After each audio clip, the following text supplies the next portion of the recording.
It's 2:47 a.m. You're lying in bed, eyes open, staring at the ceiling. Your body is exhausted, but your mind is somewhere else entirely. It's replaying that conversation from 3 days ago. Did you say the wrong thing? Did they notice? What did that pause mean? And now you're thinking about tomorrow's meeting. What if you forget what to say? What if they ask that question you can't answer? And then, almost cruelly, your mind jumps to something you said 5 years ago. Something embarrassing. Something no one else probably remembers. But you do. You remember everything. You tell yourself to stop. Just stop thinking, you whisper into the darkness. But that only makes it worse. Because now you're thinking about thinking. You're overthinking about overthinking. The thoughts multiply like reflections in opposing mirrors, infinite, recursive, impossible to escape. What if I told you that this exhausting mental spiral isn't a malfunction? What if your overthinking isn't a flaw in your design, but rather a feature, one that's simply misunderstood, overworked, and desperately trying to help you in the only way it knows how? Tonight, we're going to explore the gentle psychology of overthinking. Not to fix you, not to make it stop through force or willpower, but to understand it. To see it for what it truly is, a watchful guardian that never learned when to rest, a problem solver that's forgotten which problems are real, a protective mechanism that's protecting you from dangers that exist only in the landscape of possibility. This isn't a video filled with quick fixes or harsh discipline for your wandering mind. This is an invitation to understand, to breathe, to recognize that beneath every racing thought is a mind that cares deeply, perhaps too deeply, about your safety, your connection, your place in this complicated world. So let the lights be dim. Let your body settle into whatever position feels comfortable. And let's begin a soft journey into understanding why your mind does what it does, and how, through that understanding, you might finally find the peace you've been searching for. The paradox of control. Here's where it starts, the first strange truth about overthinking. The moment you try to stop it, you make it stronger. Imagine you're sitting quietly, and I tell you, whatever you do, don't think about a white bear. What happens? Immediately, involuntarily, a white bear appears in your mind's eye. You can see it now, can't you? Perhaps walking through snow, or sitting peacefully. The more you try not to think about it, the more present it becomes. This isn't weakness. This is how your mind fundamentally works. In the 1980s, psychologist Daniel Wegner discovered this phenomenon and called it ironic process theory. When you try to suppress a thought, your mind essentially splits into two processes. The first is the conscious mind, actively trying to avoid the unwanted thought, pushing away the white bear. The second is the unconscious monitoring system, constantly scanning to check if you're still thinking about the white bear. And here's the irony. To check if you're thinking about something, your mind must, by definition, think about it. So when you lie awake at 3 a.m., telling yourself, stop overthinking, stop overthinking, stop overthinking, you've created the perfect conditions for mental chaos. Your conscious mind is pushing thoughts away. Your unconscious mind is pulling them back to check if they're gone. It's like trying to smooth water by constantly stirring it. This is the paradox of control. The very act of trying to control your thoughts gives them more power. The more you fight your mind, the louder it becomes. It's a battle you cannot win through force, because the warrior and the enemy are the same entity. Think about a time when someone told you to just relax. If you were already tense, those words probably made you more tense, didn't they? Because now you're not just tense, you're tense about being tense. You're failing at relaxation, which creates more anxiety, which makes relaxation even more impossible. It's a recursive loop, feeding on itself. Your overthinking works the same way. You have a worried thought. Then you worry about worrying. Then you judge yourself for being someone who worries. Then you worry that this worrying is somehow going to ruin your life. Each layer adds weight. Each layer makes the original thought more significant than it ever was on its own. But here's what's fascinating. Your mind isn't doing this to torture you.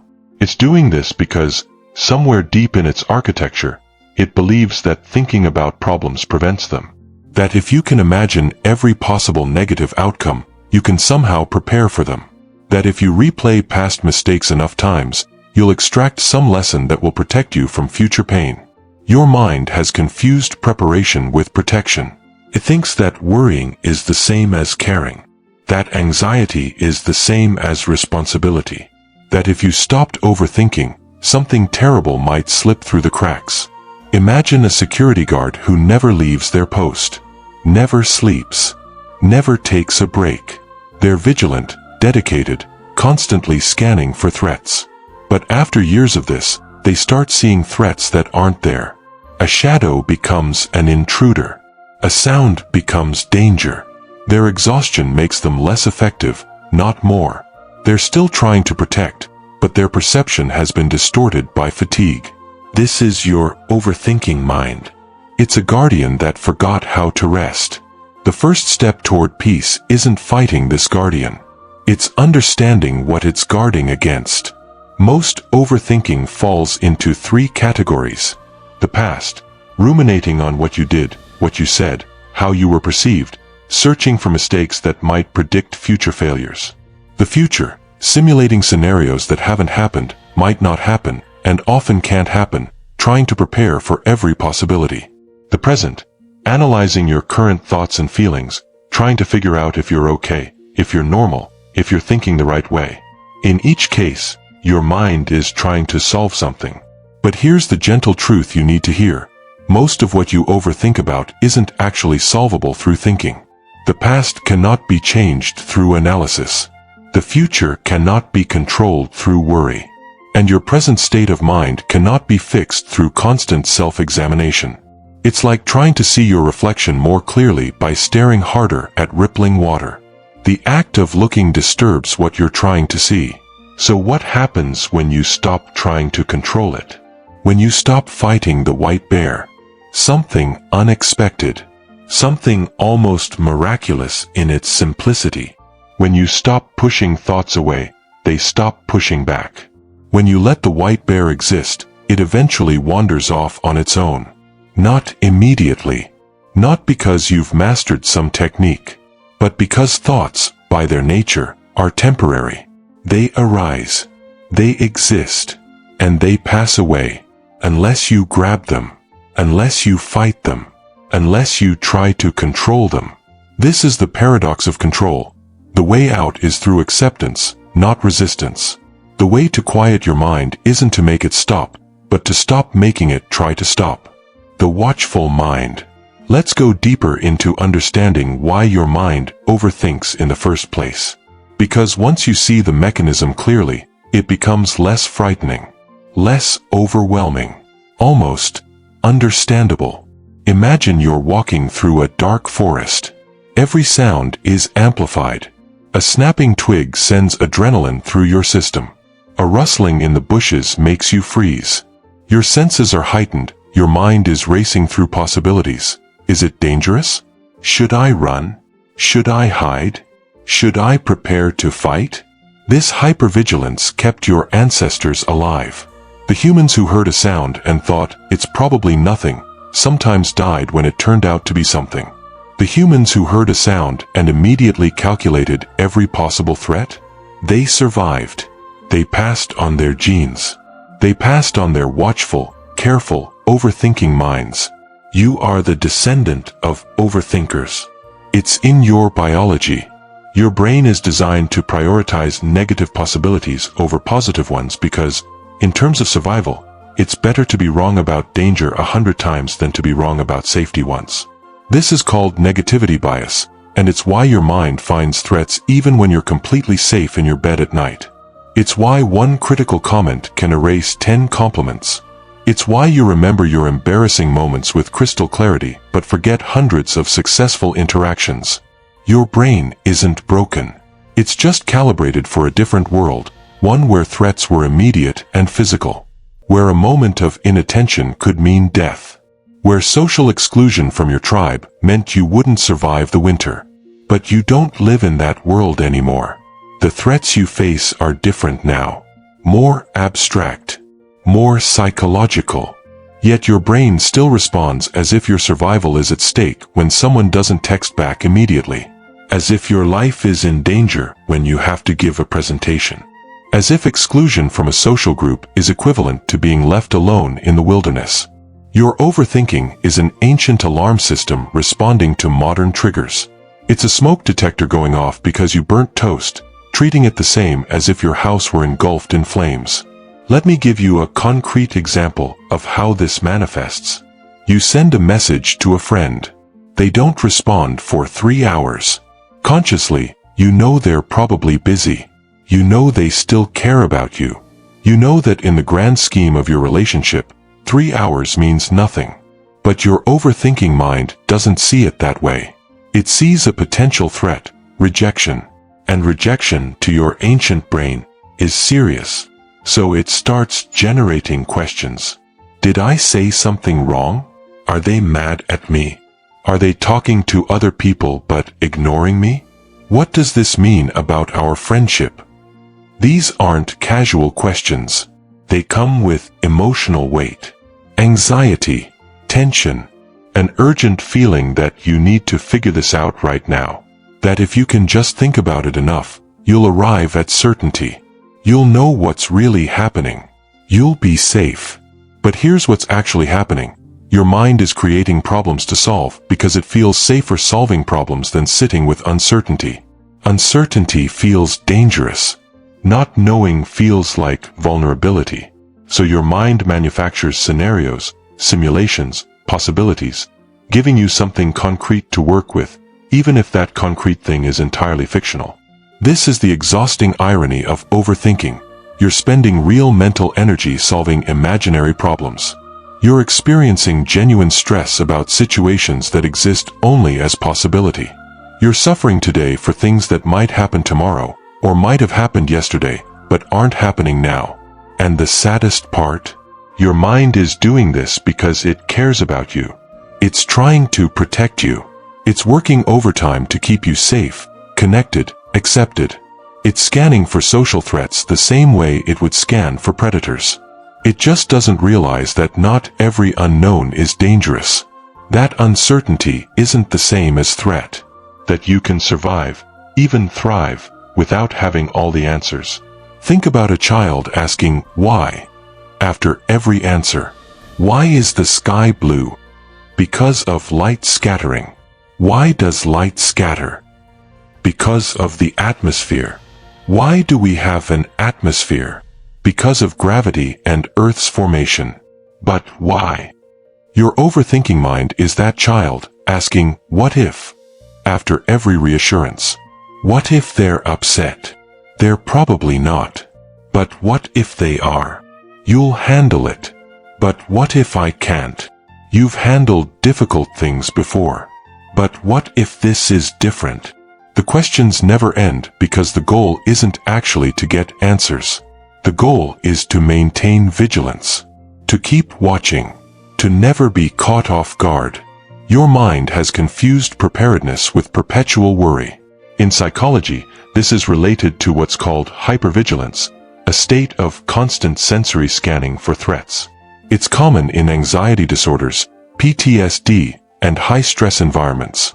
But in milder forms, it's simply what many people experience as chronic overthinking, a mind that never fully relaxes because it's convinced that relaxation equals vulnerability. Your watchful mind doesn't need to be destroyed. It needs to be thanked for its service and gently reminded that not every moment requires vigilance. That sometimes, most times, you're safe. That it can rest. That you can both rest. But before we explore how to help it rest, we need to understand one more crucial element. The specific type of thinking your mind does when it's in this watchful state. We need to understand the loop. The loop of what-ifs. There's a specific pattern to overthinking.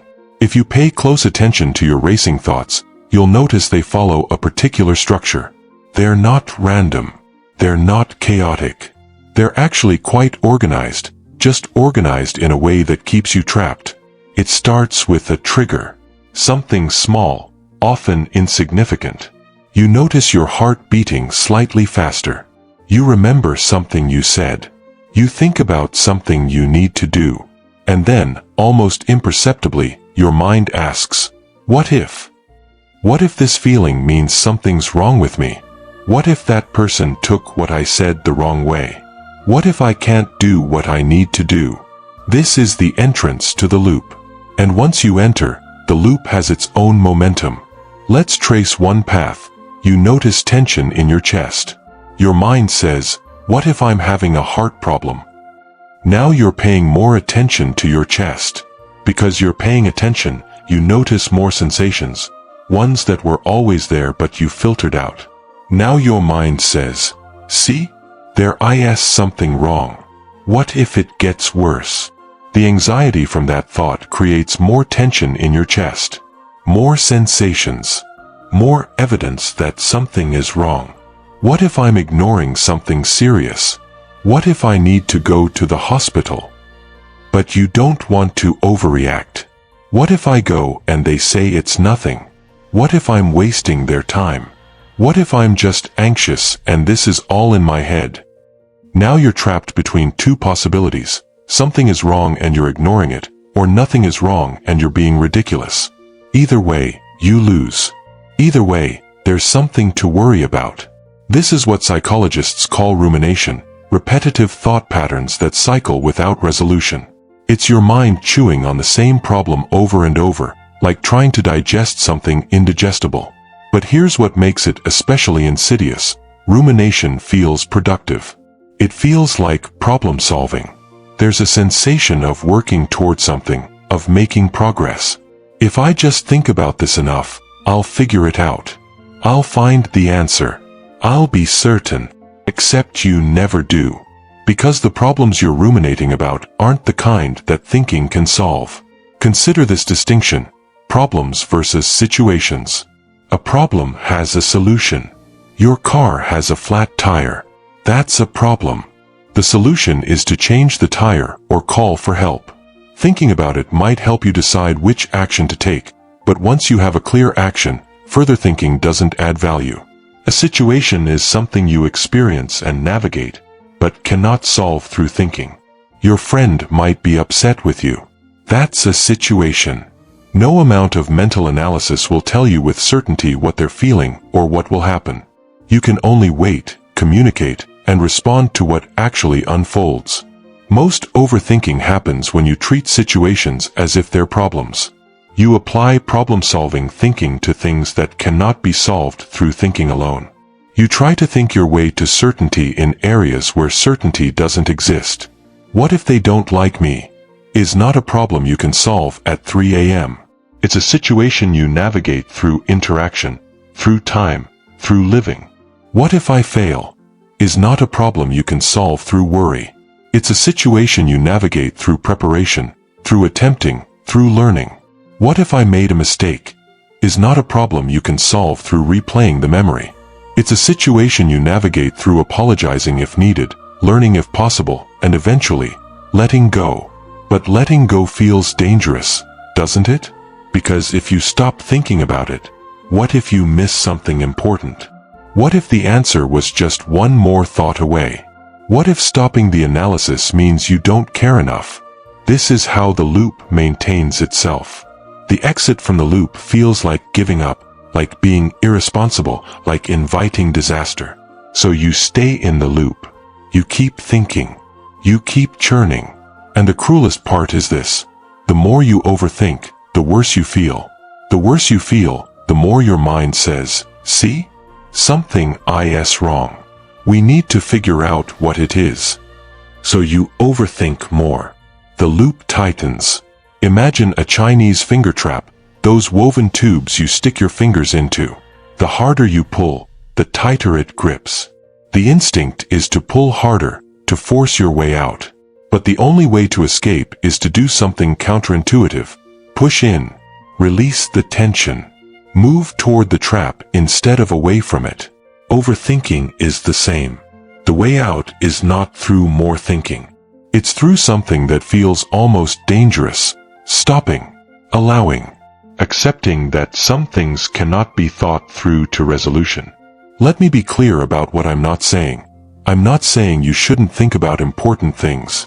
Planning, reflecting, analyzing, these are valuable. The difference is that productive thinking leads to action or acceptance. Overthinking leads only to more thinking. If you're thinking about a difficult conversation you need to have, and that thinking leads you to clarify what you want to say, that's productive.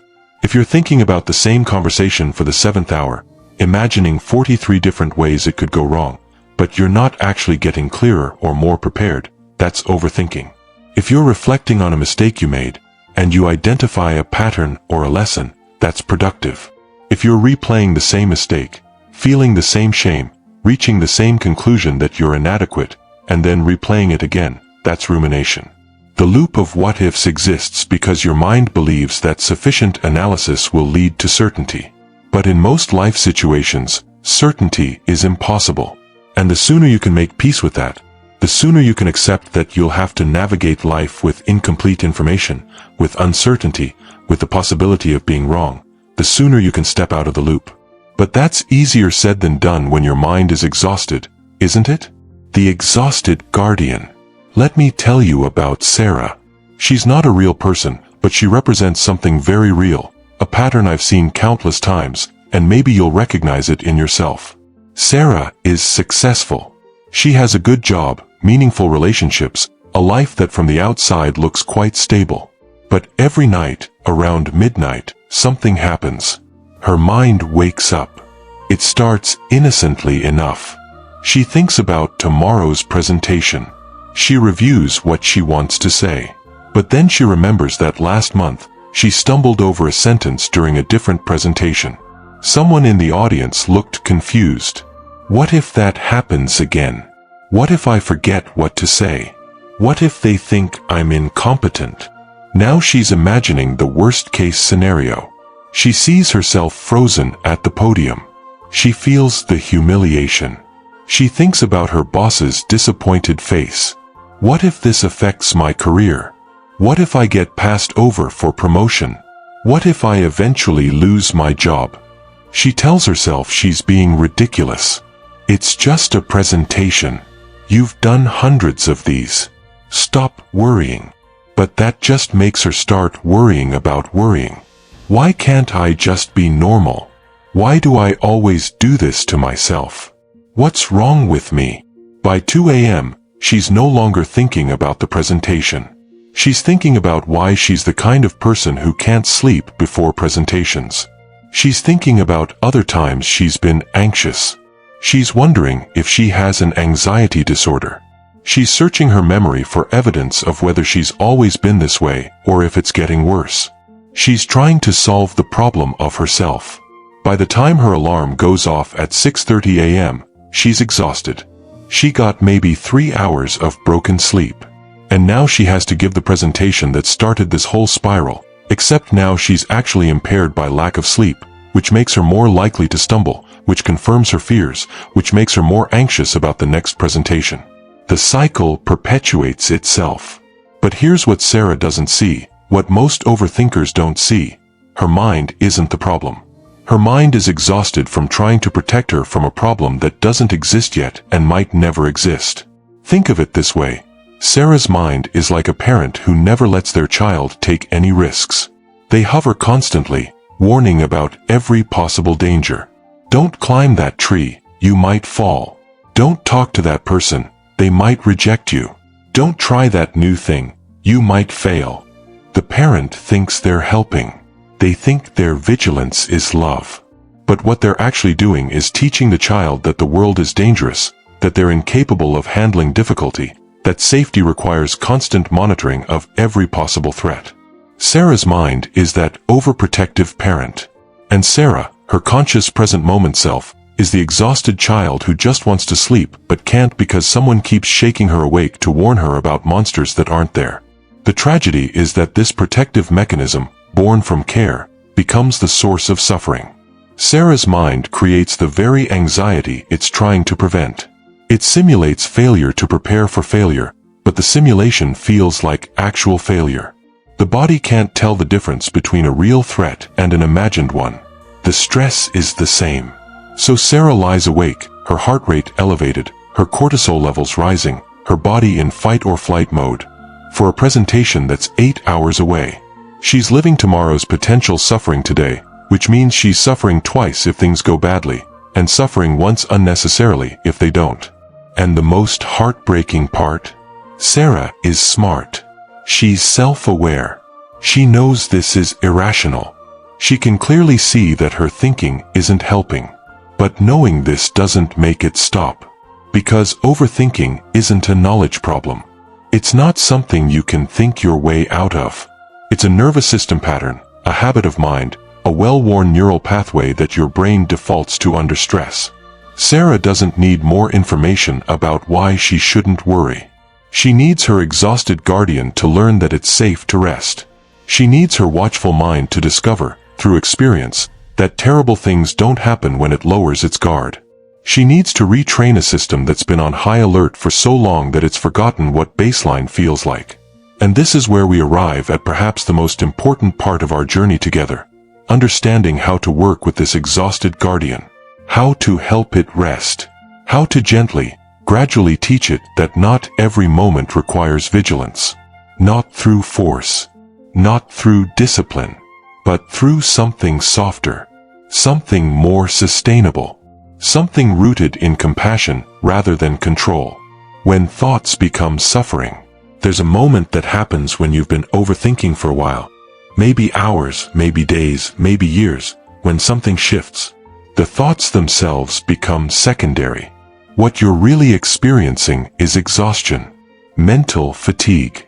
A deep tiredness that sleep doesn't fix because your mind never truly rests. You start to believe that this is just who you are. That your mind is broken. That other people don't experience this constant internal noise. That something fundamental is wrong with you, and maybe it always has been. This is when overthinking transcends being a temporary discomfort and becomes a source of identity. You become an overthinker. And once it's part of your identity, it becomes even harder to change, because now you're not just dealing with the thoughts, you're dealing with your concept of yourself. But I want to offer you a different perspective, one that might bring relief. Your overthinking is not your identity. It's a habit, a pattern, a learned response to uncertainty and threat. And like all habits, it can be understood, worked with, and gradually transformed. Think about physical pain for a moment. When you touch something hot, you pull your hand away instantly. That's an automatic protective response. It's useful. But imagine if, after pulling your hand away, you kept thinking about the burn, replaying it, imagining worse burns, worrying about all the ways you might get burned in the future. The original pain was brief and useful. It taught you something. But the mental suffering you added afterward? That's optional. That's created through thought. Overthinking is the mental equivalent of this. The original thought or concern might be legitimate. I have a presentation tomorrow, is just a fact. But what if I fail? What if everyone judges me? What if this ruins my career? What will that mean about me as a person? That's the suffering you're adding through rumination. The Buddha had a teaching about this, the parable of the two arrows. The first arrow is pain. It's what life brings, difficulty, uncertainty, loss, challenge. The second arrow is suffering. It's what we add through our reaction. The resistance, the rumination, the stories we tell about what the pain means. You cannot avoid the first arrow. Life brings what it brings. But the second arrow, that's optional. That's where your overthinking lives. And that's where your freedom can begin. Because here's the profound truth. The thoughts themselves aren't the problem. It's your relationship with the thoughts. It's the fighting, the fearing, the identifying with them. It's the belief that you must respond to every thought, solve every worry, resolve every uncertainty before you can be at peace. What if you didn't have to? What if you could notice a worried thought and let it be there without grabbing it? What if you could feel anxiety without making it mean something's wrong with you? What if you could be uncertain without needing to think your way to certainty? This isn't about positive thinking or pretending difficult thoughts don't exist. This is about something more subtle, recognizing that thoughts are mental events, not facts. That worry is a sensation, not a command. That your mind can be anxious without you having to fix it right this moment. Imagine standing by a river, watching leaves float past. Some are beautiful. Some are decayed.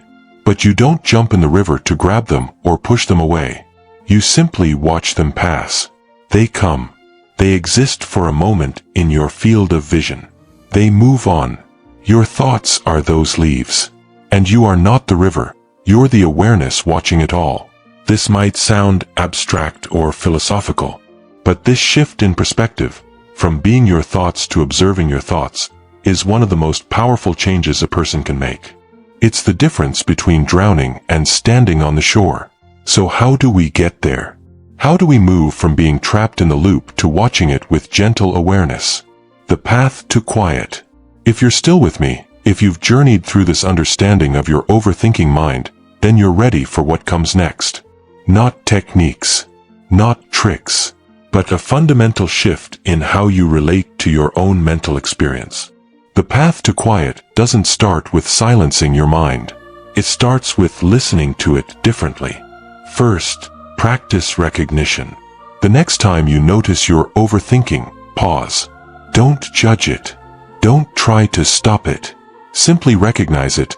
I'm overthinking right now.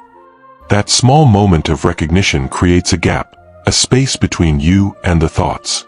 You're no longer completely identified with the mental spiral. You're observing it.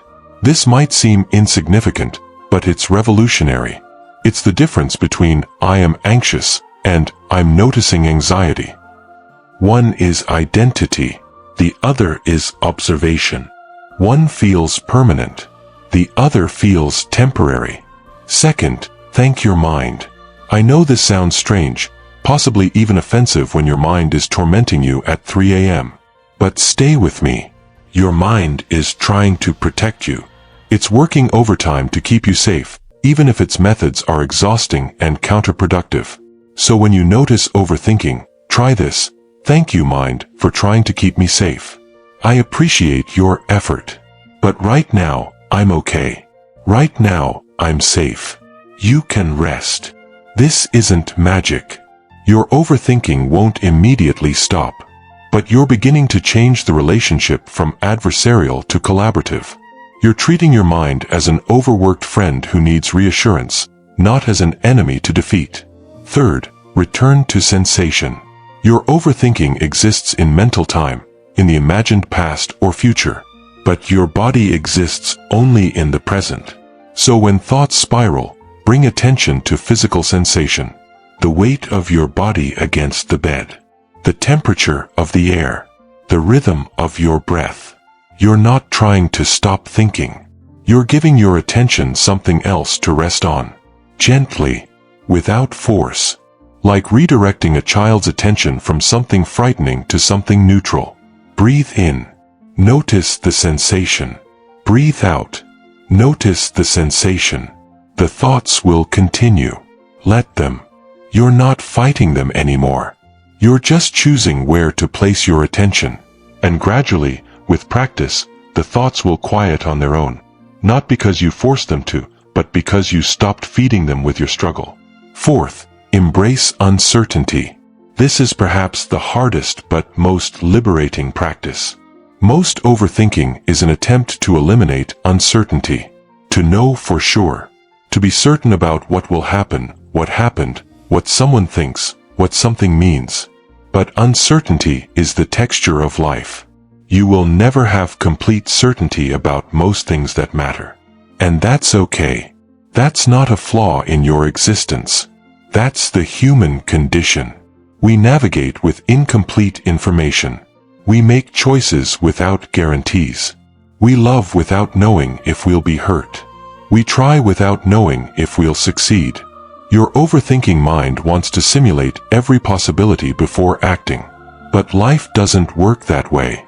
Life requires courage, not the courage of fearlessness, but the courage to move forward while afraid, to act without certainty, to be vulnerable without knowing the outcome. When you can accept that you don't need to figure everything out, that you can't figure everything out, a tremendous weight lifts. Because you're no longer carrying the impossible burden of trying to control the uncontrollable through thinking. Fifth, be patient with yourself. Overthinking is a deeply ingrained pattern. You won't undo it in a day, a week, or even a month. There will be nights when you still lie awake, mind racing. There will be times when you fall back into rumination. That's not failure. That's being human. That's learning. Be as gentle with yourself as you would be with someone you love who's struggling. Because that's what you are, someone who's struggling, doing their best, learning to work with a mind that feels overwhelming sometimes. Every time you recognize you're overthinking without judgment, you're rewiring your brain. Every time you return to the present moment, you're creating a new neural pathway. Every time you choose observation over identification, you're training a different relationship with your thoughts. It's subtle. It's gradual. But it's real. Finally, remember this. Your worth is not determined by how well you control your thoughts. Your value doesn't decrease when your mind is chaotic. You are not your overthinking. You are the awareness that's capable of noticing it, understanding it, and gradually, gently learning to work with it. The calm you're seeking isn't on the other side of perfect mental silence. It's available right now, in this moment, beneath the thoughts. It's in the breath that continues whether you're thinking or not. It's in the body that exists in the present, even when the mind is in the past or future. It's in the awareness that's reading these words right now. Steady, present, untouched by the content of thinking. You don't need to fix yourself. You need to understand yourself. And in that understanding, something remarkable happens. The thing you were trying to control begins to soften on its own. Not because you forced it, but because you finally stopped fighting it. Your mind has been trying to tell you something through all this overthinking. I care about you. I want you to be okay. And tonight, you can respond, I know. And I am okay. Right now, in this moment, I am okay. Let that be enough. Let yourself rest. You've earned it. Breathe.